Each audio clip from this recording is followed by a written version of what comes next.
Oye, mi amor.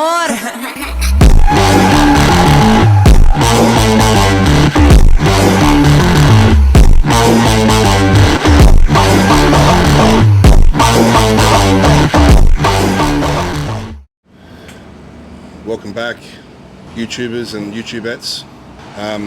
It's been a minute. We've got some legs today. We're going to do some day in the life stuff following me in my off season now. You guys that have been following me recently, I have been out of hospital. For people that don't follow me, I've got Crohn's disease. It's a pain in the ass, literally. And yeah, just coming back out of that. Look, training was good in that meantime there, where for everyone following me back on Instagram, things like that, training was going really good. I was doing a undercover prep.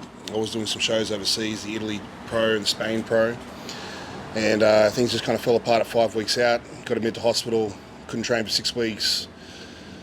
Too risky for me to fly with infections and things like that and low immune systems overseas, so it just really wasn't worth it. So I was only really kind of doing that to kind of get back into the rhythm of things. You know, I've had the gym running now for almost 2.5 years now. So, you know, the gym's pumping, you know, the staff going good. I've brought up my business partner, things are going really smoothly, and I've got a really good tight-knit team. Staff are coming on. It's just working really, really well. So now I can actually use the gym what I made it for, which was to prep and train and be a pro bodybuilder and follow my dream like I always wanted to. On top of that, you know, being a single father and everything as well, just adapting to everything, it's quite hard. So now I'm using everything to its full effect. I'm having a lot of fun and I'm rebounding properly out of the show. Obviously doing those shows was just to get myself back into it. Like, can I get peeled again? Can I get into shape? Can I train? Can I still have a prep and do it within 12 weeks? You know, so I got ready in 7 weeks and everything was pretty easy, as I said. So now I've kind of rebounded out, got my bloods right, and training's in full effect. You know, we're going to start this YouTube actually in the later stages of my prep. But as I spoke to Byron here as well, we had to put it off because I was, you know, put in the hospital and had to kind of recover myself out of it. So off season's in full swing now. I want to be nice and strong and big for you guys. The biggest I've been, it's the leanest I've been, waking up 134 fasted. And we're going to kick things off with just a hard out leg day. My training has changed. I've got to be very careful as I am getting older now with training.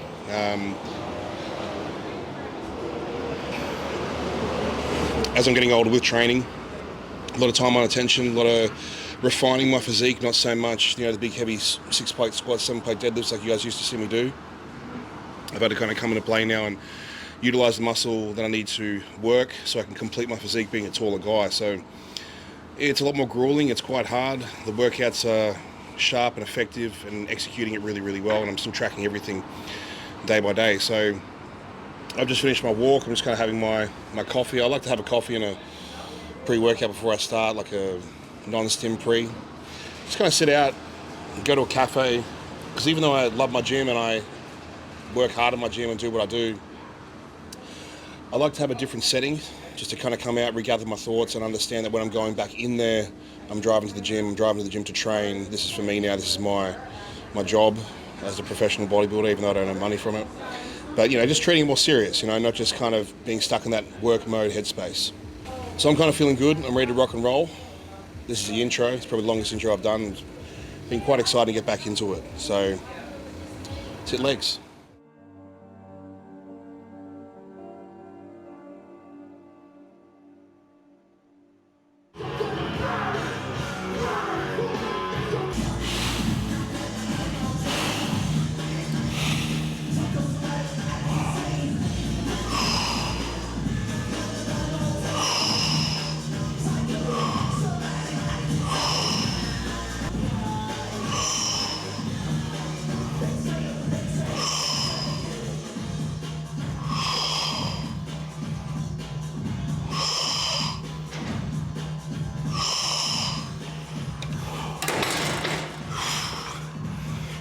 All right, everything I work now is really strict form.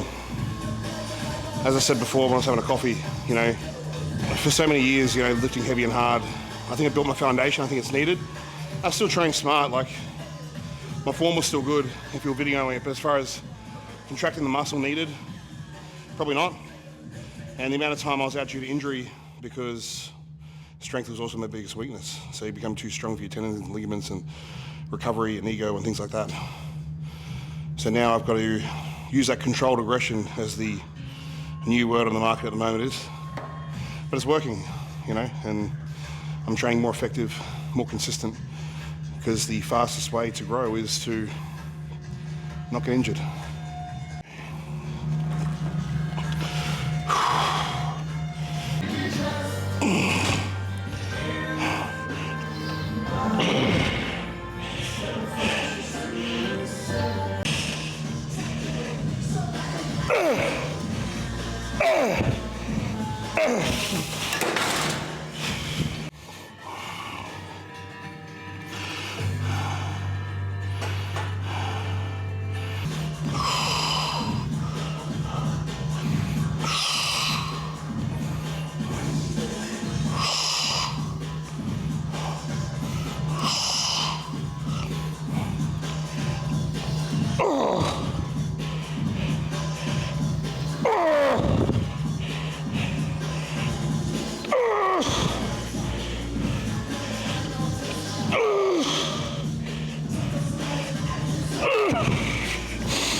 Favorite exercise for hamstrings, hyperextension.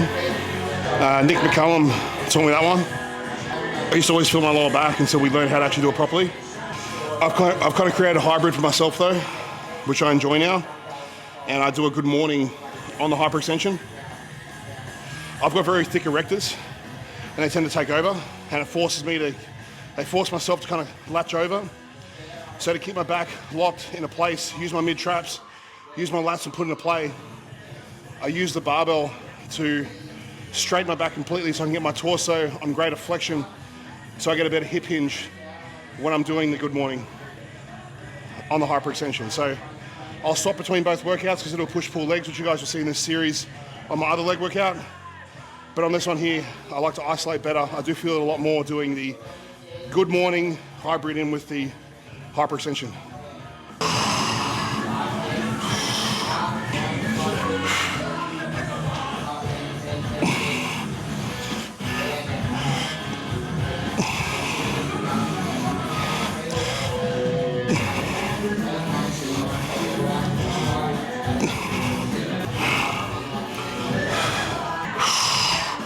Let's go.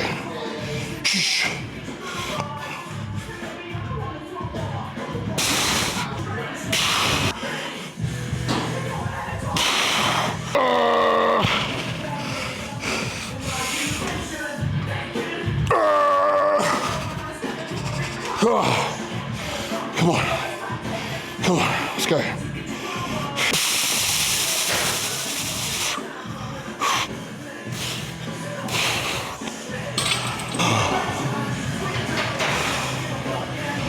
Snatch grip RDLs.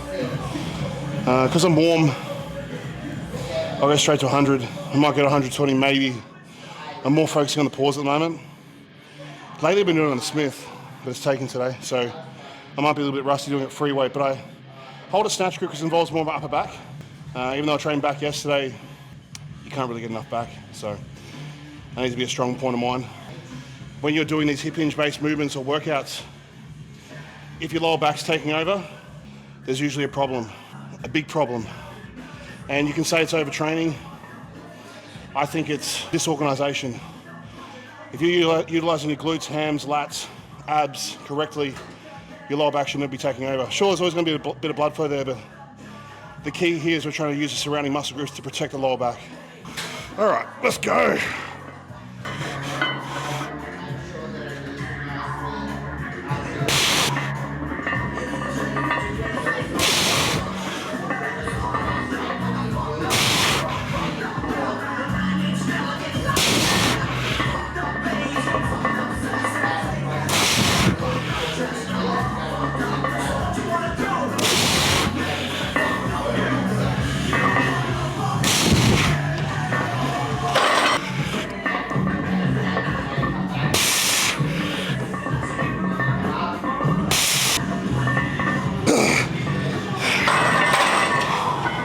How I set leg days, weakest muscle groups first.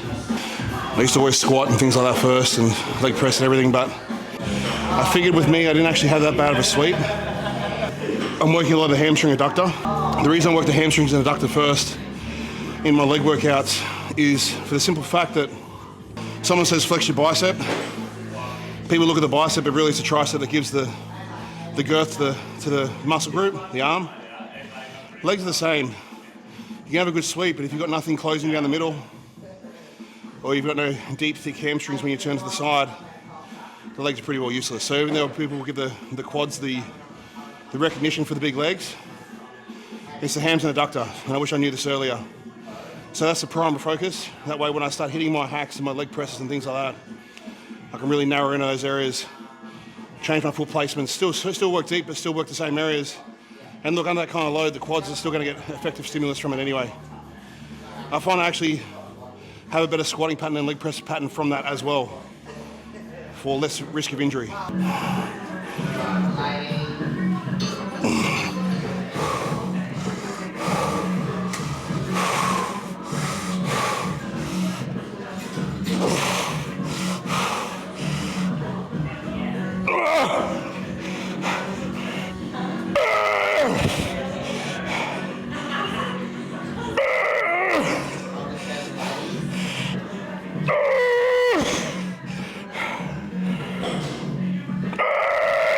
Come on.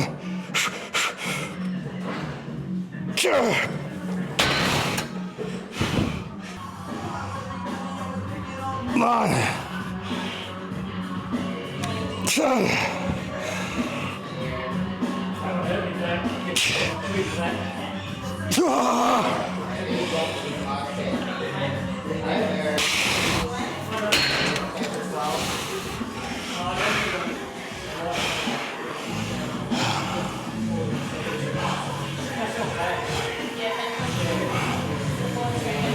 I think to get the best for this movement, being a quad-focused exercise, feet as low as you can, as close as you can. That's going to get the greatest knee flexion, which is going to work the quad. Some people don't have that range. In the short term, I would say work with the range that you can do with your foot placement. Long term, figure out why you can't do it. Don't run from it. A tall guy like me, with the muscle that I have, I can still squat right down ass to grass, feet low and close. If you can't do that, unless you have a serious chronic injury, which I still think you could work around as well, I would fix it. Don't run from the problem. I think that's going to be the best way when you use a movement like this, where it's fixed and it's safe. So work your best to be going to a low foot placement with a close foot placement. Although I'm trying to build my adductors and everything at the moment as well, you're still going to get it worked, hence why I pre-fatigued it before this. But you're always going to get the most out of your quads on this. So when you're using an exercise like this, extract the most you can from what it's worth.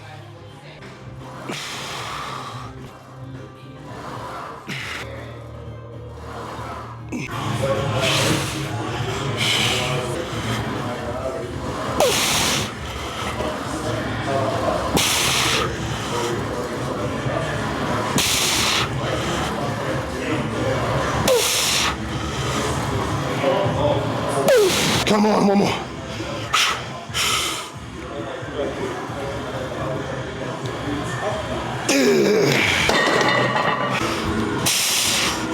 Bitch.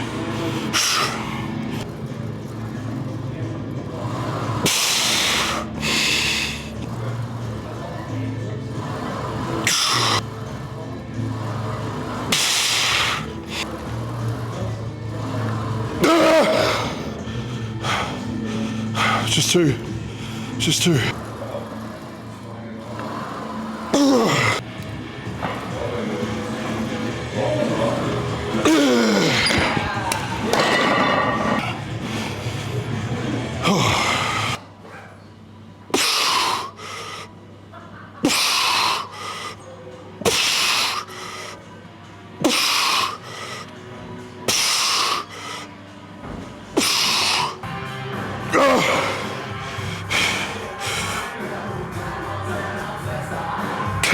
Come on, man.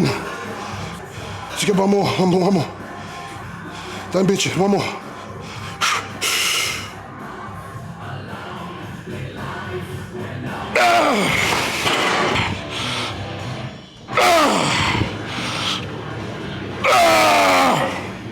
Come on.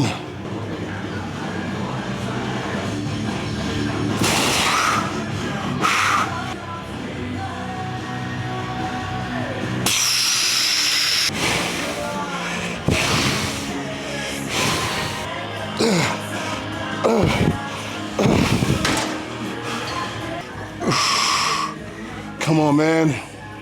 Come on.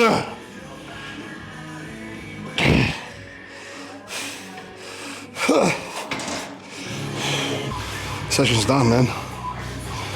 I get a little bit less talkative towards the end of the session, but today felt good. Strength is coming back.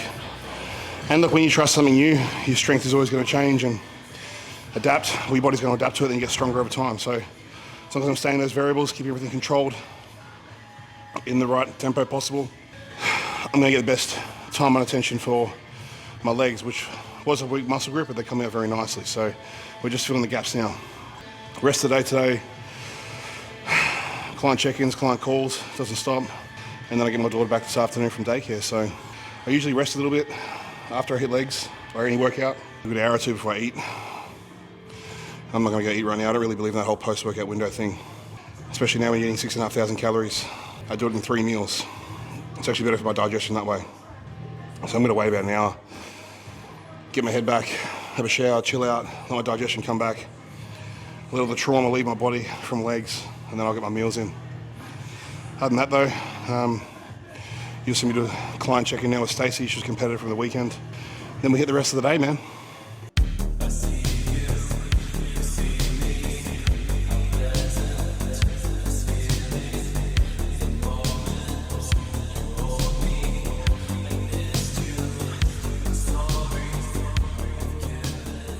All right, finish off the day with my post-workout meal. Now I only have 3 meals a day. I was talking to a mate of mine yesterday actually about this, how I managed to do that. And just having Crohn's disease and helping with gut health and things like that. My theory now as a bodybuilder isn't 6 meals a day. I don't think that really helps. I think that's just putting more pressure on your pancreas to release more insulin, where you're not giving your digestion a full break. Where me, I'm actually starving for my meals. I'm eating 6,500 calories.